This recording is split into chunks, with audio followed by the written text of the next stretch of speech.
Dear student, তো আজকেও আমরা চলে এসেছি ইন্ডিয়ান জিওগ্রাফির থেকে 50টা প্রশ্ন উত্তর নিয়ে, যেটা তোমাদের কাছে আলোচনা করার মতন বিষয়, যেটা বিভিন্ন পরীক্ষায় এসেছে এবং এই সামনে যে পরীক্ষাগুলো আছে সে বারবার একই কথা বলছি।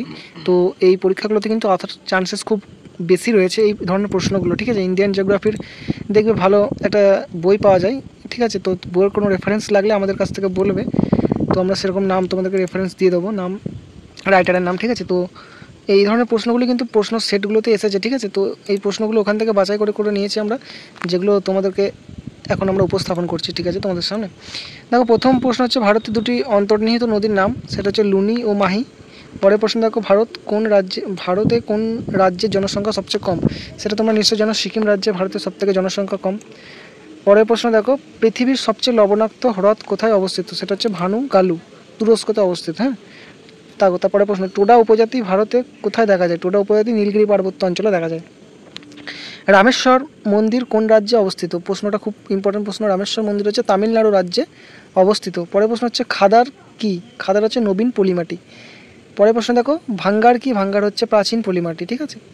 পরের প্রশ্ন হচ্ছে তিস্তা নদী কোন হিমবাহ থেকে উৎপন্ন হয়, তিস্তা নদী জেমু হিমবাহ থেকে উৎপন্ন হয়, ঠিক আছে। পরের প্রশ্ন দেখো, ছোটনাগপুর মালভূমি কী জাতীয় মালভূমির উদাহরণ, বা কী জাতীয় মালভূমি, সেটা হচ্ছে ব্যবচ্ছিন্ন মালভূমি। হ্যাঁ, তো পরের প্রশ্ন দেখো, কোন মেঘে বৃষ্টি হয়, নিম্বাস মেঘে বৃষ্টি হয়, ঠিক আছে।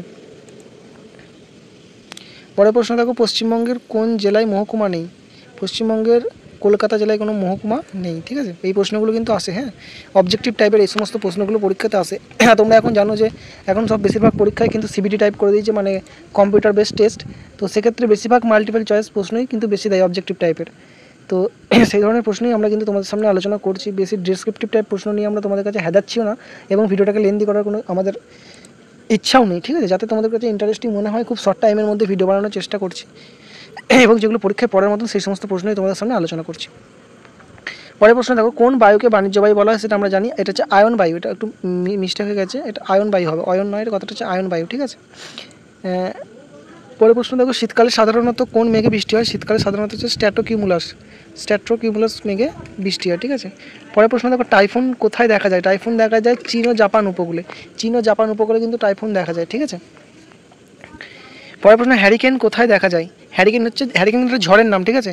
কখনো এটা একটা কোনো পদার্থে বা কোনো জিনিস ভেবো না। তো হ্যারিকেন একটা ঝড়ের নাম, হ্যারিকেন হচ্ছে কোথায় দেখা যায়, না হচ্ছে পশ্চিম ভারতে। পরের প্রশ্ন দেখো, সিডার ঝড় কোথায় দেখা যায়, সিডার ঝড় দেখা যায় ভারত ও বাংলাদেশ, ঠিক আছে। পরের প্রশ্ন দেখো, টর্নেডো সবচেয়ে বেশি কোথায় হয়, টর্নেডো হচ্ছে মার্কিন যুক্তরাষ্ট্রে সবথেকে বেশি হয়। পরের প্রশ্ন, ভারতের বৃহত্তম উপনদী কোনটি, ভারতের বৃহত্তম উপনদী হচ্ছে চিল্কা, ঠিক আছে, উপহ্রদ, সরি। হ্যাঁ, তো তোমরা এটা কমেন্ট সেকশনে জানাবে চিল্কা উপহ্রদ কোন রাজ্যে অবস্থিত, ঠিক আছে। এটা তোমাদের কাছে আমরা জানতে চাইছি, কমেন্ট সেকশনে উত্তর দিও। চিল্কার হ্রদ কিন্তু কোন স্টেটে অবস্থিত সেটা তোমরা কমেন্ট সেকশনে জানাবে। পরের প্রশ্ন হচ্ছে, লোকটাক হ্রদ ভারতের কোথায় অবস্থিত, সেটা হচ্ছে মণিপুরে। পরের প্রশ্ন হচ্ছে, সম্বর হ্রদ ভারতের কোথায় অবস্থিত, রাজস্থানে, ঠিক আছে। পরের প্রশ্ন দেখো, ডাল ও উলার হ্রদ ভারতে কোথায় অবস্থিত, জম্মু ও কাশ্মীরে, ঠিক আছে। জম্মু নয়, কথাটা হচ্ছে জম্মু। পরের প্রশ্ন দেখো, কোলেরু হ্রদ কোথায় অবস্থিত, সেটা হচ্ছে তামিলনাড়ু, ঠিক আছে। তো তোমরা একটা জিনিস জানাও, তোমাদের কাছে একটা রিকোয়েস্ট করছি যে আমাদের এই ধরনের ভিডিওগুলো তোমাদের কেমন লাগছে, বা তোমরা এগুলো যদি তোমাদের ভালো না লাগে সেটাও তোমরা কমেন্ট সেকশনে জানাও। আর তোমরা কী ধরনের ভিডিও চাইছো তোমাদেরকে এটা বারবার কমেন্ট সেকশনে জানাতে বলছি, যাতে এটা আমাদের ভিডিও তৈরি করতে আমাদেরকে ইন্সপিরেশন যোগায়। তোমাদের কমেন্টগুলি আমাদের কাছে গুরুত্বপূর্ণ, ঠিক আছে। তোমাদের ভালো, ওটাই তোমাদের ভালোবাসা হিসেবে আমরা ভেবে নিই। তো তোমরা কমেন্ট করো আর জানাও আমাদের এই ভিডিওগুলো তোমাদের কেমন লাগছে। যদি ভালো লাগে তো ভালো, যদি না ভালো লাগে সেটাও জানো। আর তোমরা কী ধরনের ভিডিও চাইছো, কোন টপিকের উপর মেনশন করে দেবে যে এই টপিকের উপর আমরা ভিডিও চাইছি, আমরা চেষ্টা করবো আমাদের সাধ্যমতো সেই টপিকের উপর বিশেষভাবে ভিডিওটাকে তৈরি করা বা রেডি করা, ঠিক আছে। চলো বেশি কথা না বাড়িয়ে পরের প্রশ্ন বলছি। দেখো, ভারতে বৃহত্তম মিষ্টি জলের হ্রদ কোনটি, ভারতে বৃহত্তম মিষ্টি জলের হ্রদ হচ্ছে ডাল। পরের প্রশ্ন দেখো, পূর্ব রেলপথের সদর কোথায়, পূর্ব রেলপথের সদর হচ্ছে কলকাতা। পরের প্রশ্ন দেখো, কোন শিলায় জীবাশ্ম দেখা যায়, পাললিক শিলা, এটা আমরা জানি, পাললিক শিলায় কিন্তু জীবাশ্ম দেখা যায়, ঠিক আছে। পরের প্রশ্ন, রাজস্থানের মরু অঞ্চলে চলমান বালিয়াড়িগুলিকে কী বলে, ধ্রিয়ান বলে। ভারতের স্থলভাগের দক্ষিণতম প্রান্তের নাম কি, সেটা হচ্ছে ইন্দিরা পয়েন্ট, এটাও তোমরা জানো, এটা একটা খুব কমন প্রশ্ন, ঠিক আছে। পরের প্রশ্ন দেখো, ভারতে কোন রাজ্য চাকমা জনগোষ্ঠীর মানুষ বসবাস করে, ভারতের কোন রাজ্যে এটা চাকমা জনগোষ্ঠীর মানুষ বসবাস করে, সেটা হচ্ছে ত্রিপুরা রাজ্যে। পরের প্রশ্ন দেখো, কোন নদীর গতিপথে হুদ্রু জলপ্রপাতটি সৃষ্টি হয়েছে, জলের পাত সৃষ্টি হয়েছে, সেটা হচ্ছে সুবর্ণরেখা। সুবর্ণরেখা নদীর জলে গতিপথে কিন্তু হুড্রু জলপ্রপাত বা জলের পাত্রা তৈরি হয়েছে। পরের প্রশ্ন দেখো, ভারতে একমাত্র কোন অরণ্যে সিংহ দেখা যায়? ভারতের একমাত্র গির অরণ্যে, যেটা গুজরাটে অবস্থিত, সেখানেই শুধুমাত্র কিন্তু একমাত্র সিংহ দেখা যায়। পরের প্রশ্ন হচ্ছে, নাকো হ্রদ কোন রাজ্যে অবস্থিত? নাকো হ্রদ হচ্ছে হিমাচল প্রদেশে অবস্থিত, ঠিক আছে। পরের প্রশ্ন দেখো, কাঞ্চনজঙ্ঘা জলপ্রপাত কোন রাজ্যে আছে? কাঞ্চনজঙ্ঘা জলপ্রপাত সিকিম রাজ্যে আছে। পরের প্রশ্ন, কালিকটের পরিবর্তিত নাম কি? না কোঝিকোড। কোঝিকোড হচ্ছে কালিকটের পরিবর্তিত নাম। পরের প্রশ্ন দেখো, দক্ষিণাত্যের বা দাক্ষিণাত্যের লাভা মালভূমি অঞ্চল কী নামে পরিচিত? সেটা হচ্ছে ডেকান ট্র্যাপ নামে পরিচিত। দাক্ষিণাত্যের লাভা মালভূমি অঞ্চল ডেকান ট্র্যাপ নামে পরিচিত। পরের প্রশ্ন দেখো, গারো পাহাড়ের সর্বোচ্চ শৃঙ্গের নাম কি? গারো পাহাড়ের সর্বোচ্চ শৃঙ্গ হচ্ছে। পরের প্রশ্ন দেখো, পূর্বঘাট পর্বতের সর্বোচ্চ শৃঙ্গের নাম কি? পূর্বঘাট পর্বতের সর্বোচ্চ শৃঙ্গ হচ্ছে মহেন্দ্রগিরি। এই নামটা তোমরা সবাই জানো বেশিরভাগ, তো এটা খুব একটা পপুলার কোশ্চেন, মহেন্দ্রগিরি, ঠিক আছে। পরের প্রশ্ন দেখো, লে শহর থেকে সরাসরি চীনে যাওয়া যায় কোন গিরিপথের মাধ্যমে?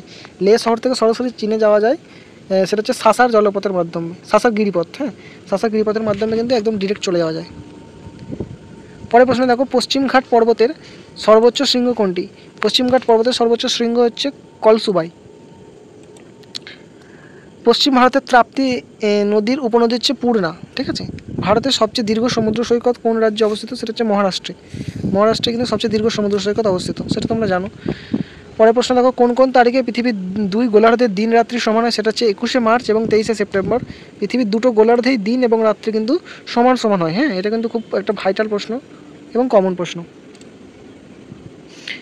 পরের প্রশ্ন দেখো, ভারতের প্রাচীনতম পর্বতের নাম কি? ভারতের প্রাচীনতম পর্বত আরাবল্লী পর্বত, সেটা তোমরা অনেকেই জানো। পরের প্রশ্ন দেখো, ভারতের বৃহত্তম লৌহ ইস্পাত কেন্দ্র কোথায়? না ছত্তিশগড়ের ভিলাইয়ে। ছত্তিশগড়ের ভিলাইয়ে হচ্ছে ভারতের সবথেকে বড় লৌহ ইস্পাত কেন্দ্র, এটাও তোমরা জানো। পরের প্রশ্ন দেখো, কোন রাজ্যের উপকূল রেখা দীর্ঘতম? সেটা হচ্ছে গুজরাট। গুজরাট রাজ্যের উপকূল রেখা সবথেকে দীর্ঘতম। পরের প্রশ্ন দেখো, ভারতের দীর্ঘতম বাঁধের নাম কি? হীরাকুদ বাঁধ, এটাও তোমরা জানো। হীরাকুদ বাঁধ হচ্ছে সবথেকে ভারতের দীর্ঘতম বাঁধ। আর পরের প্রশ্ন দেখো, বিশ্বের বৃহত্তম নদী দ্বীপ কি? বিশ্বের বৃহত্তম নদী দ্বীপ হচ্ছে মাজুলি দ্বীপ, ঠিক আছে। পরের প্রশ্ন দেখো, পশ্চিমবঙ্গের সর্বোচ্চ পর্বতশৃঙ্গ, পশ্চিমবঙ্গের সর্বোচ্চ পর্বতশৃঙ্গ হচ্ছে সান্দাকফু, ঠিক আছে। এটা যেন জানো তোমরা, একটা কমেন্ট সেকশনে জানো সান্দাকফুর উচ্চতা কত, ঠিক আছে। এটা কিন্তু ওয়েস্ট বেঙ্গলের সবথেকে সর্বোচ্চ শৃঙ্গ, সর্বোচ্চ পর্বতশৃঙ্গ। সান্দাকফুর উচ্চতা তোমরা কমেন্ট সেকশনে জানো, তোমরা কমেন্টেই জানো এই উত্তরগুলো, যেগুলো আমরা তোমাদের কাছ থেকে জানতে চাইছি। হ্যাঁ, পশ্চিমবঙ্গের রাঢ় অঞ্চল দিয়ে প্রবাহিত একটি নদীর নাম হচ্ছে ময়ূরাক্ষী, ঠিক আছে।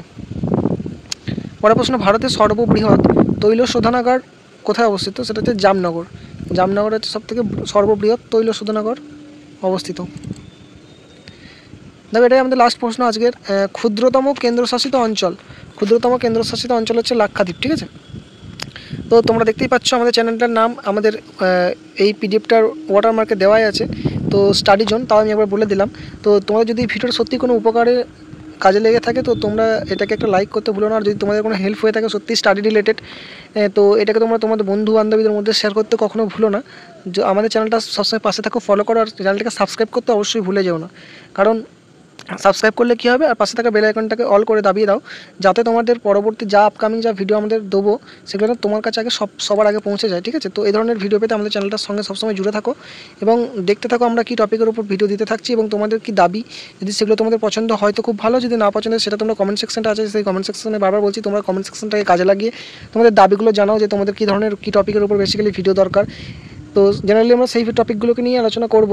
তো যদি কোনো প্রশ্নের উত্তর মনে হয় যে কোনো খামতি আছে বা কোনো ভুল আছে, গণ্ডগোল আছে, তোমরাও সেটা কমেন্ট সেকশনে জানাও, সেটাকে নিয়ে আমরা পরের ভিডিওতে আলোচনা করে দেবো যে এই প্রশ্নটা সেরকম কোনো যদি কোনো ব্যাপার থাকে। আর যে সমস্ত প্রশ্নের উত্তরগুলোর আমরা তোমাদের কাছ থেকে জানতে চাইলাম কমেন্ট সেকশনে ভিডিওর মাঝে বলেছি, তো তোমরা সেই উত্তরগুলো কমেন্ট সেকশনে জানাও, ঠিক আছে। একমাত্র তারা জানাতে পারবে যারা গোটা ভিডিওটাকে স্কিপ না করে ফুললি ওয়াচ করেছো, কারণ ভিডিওর মধ্যে অনেক কথা ইনফরমেটিভ, অনেক প্রশ্ন, অনেক উত্তর আলোচনা করা হয়েছে, যেগুলো পরীক্ষায় আসার মতন, এবং তোমাদের জেনারেল নলেজটা কিছুটা বাড়বে ইন্ডিয়ান জিওগ্রাফির টপিকটার বিশেষ করে এটার উপর, ঠিক আছে। তো বেশি কথা না বাড়িয়ে আজকের আয়োজনটা ছিল এটুকুই। তো thanks for watching this video, good night.